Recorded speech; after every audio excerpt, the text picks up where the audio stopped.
everyone. Welcome back to yet another episode of our famous series GMAT Friday. Now, as you all know, what is the drill for this series? In this series, we try and solve one question of either the quant, verbal or the DI section. And while solving the question, I and my other colleagues help you out with tips and tricks that you can employ in the exam and while preparing for your GMAT. So in today's video, we are going to solve a critical reasoning question. Now this critical reasoning question is of paradox type. So today we are going to explore what is paradox or resolve or explain type of critical reasoning on the GMAT and how to go about solving questions of those types. So without wasting any more time, let's start with the question of today. Like always, you have to pause the video here for 2 minutes, give this question a try and resume to have a look at the solution. Step 1 is reading the question stem. Now we already know that this is a paradox question, but we'll go step by step. What does the question stem tell us? Which of the following, if true, would best resolve? So the word resolve tells us that this is a paradox or an explain type of question. The apparent contradiction described above. So now what do we do in paradox questions, or what is a paradox question? In a paradox question, we are going to have two contradictory facts. So there are two contradictory facts. Let's call them A and B. So the two contradictory facts are in such a way that they are completely opposite to each other, and on the face of it, it would seem to be very odd how these two contradictory facts exist together. But when we solve a paradox question, or the answer to a paradox question will give us a reason, or it will give us an explanation as to why these contradictory facts, these facts A and B, exist together. So whenever we read the argument, we have to first identify what is the paradox, what are the two contradictory facts which are there, and then we attempt to resolve the paradox. So the correct answer, the answer that we are going to select, should resolve this paradox without negating any of the facts. So we cannot say that fact A is untrue or fact B is untrue, but we have to keep this in mind that both the facts are true and both the facts exist, while giving a reason why both of them exist together. Now let's see in this particular argument what are the contradictory facts. So let's have a look. What is the author saying? The author says the profit margins on sales of new cars are typically very low. Okay, profit margins on the sales of some new cars are typically quite low. A new car purchased by a car dealer from a manufacturer for $25,000 might have a sticker price of $28,000. So the manufacturer has sold the car for $25,000 to this dealer, and the dealer has marked it at a price of $28,000, thinking that he'll make a profit of 3,000. Okay, but then the customer, he is going to negotiate. So after some negotiation at the part of the customer, the dealer has sold it for 26,500, that is 26,500, and the profit that the dealer has finally made is only $1,500. Now this $1,500 is not all that goes into the pocket of the dealer. Okay, there are other charges, there are other costs which the dealer has to incur.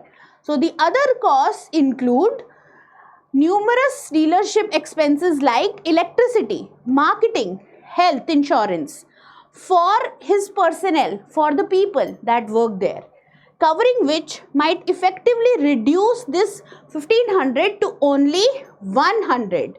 So now the dealer is only making a profit of $100 per car, an amount which is too small to keep a dealership in business.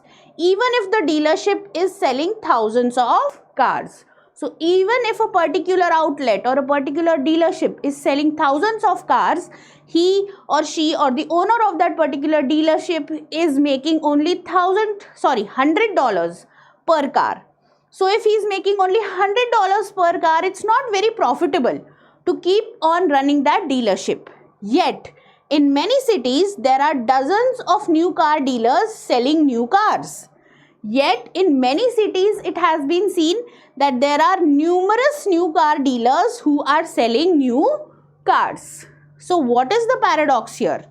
What is the contradictory situation? So, your situation A is that there is very low profit per car. And what is situation B? There is a high number of car dealers. There is a high number of new car dealers. So when the car dealers are not making a lot of profit, why is there a high number of new car dealers? So both of these situations are contradictory or they are opposite to each other. Now what will our answer do? So we have to look for an option in the 5 options that are available to us that is going to resolve this contradiction or that is going to explain this paradox, why the situation exists. Now we know that we have to look for an answer that is going to explain as to why so many car dealers are selling cars even when they are making very little profit on the sale of new cars, or why are there so many car dealerships in these cities nowadays. So there might be some way in which they are making a profit, or there might be some way in which they are earning money through selling these cars. Now let's see which of these options give us a strong enough reason as to why the dealers are running these dealerships. So let's have a look at the options. What does A say? A says many new car dealerships use deceptive advertising to entice many customers to come into their dealerships and shop for new cars. Okay, that means they are using advertising which is very attractive, or they are using advertising sometimes which does not wholly depict the truth. But does this option talk about profit as to why the dealerships are running or why the dealers are selling cars with even a minimal amount of profit? This option does not talk about profit anywhere, so we will let this go. Let's move to the next one. B says most new car dealerships belong to larger conglomerates that open and operate multiple new car dealerships in many cities. Okay. So many new dealerships belong to big organizations, they belong to multinational companies that have multiple new car dealerships. Still, these car dealerships are not making a lot of profit. So a lot of dealerships will also not make manifold profit, but still they are running these dealerships. So does this tell us or does this give us a reason why they are running so many dealerships even if they are just making a minimal profit? No. So let's eliminate B. Let's have a look at C. What does C say? The salespeople in new car dealerships are skilled at negotiation. Okay, that's a good thing.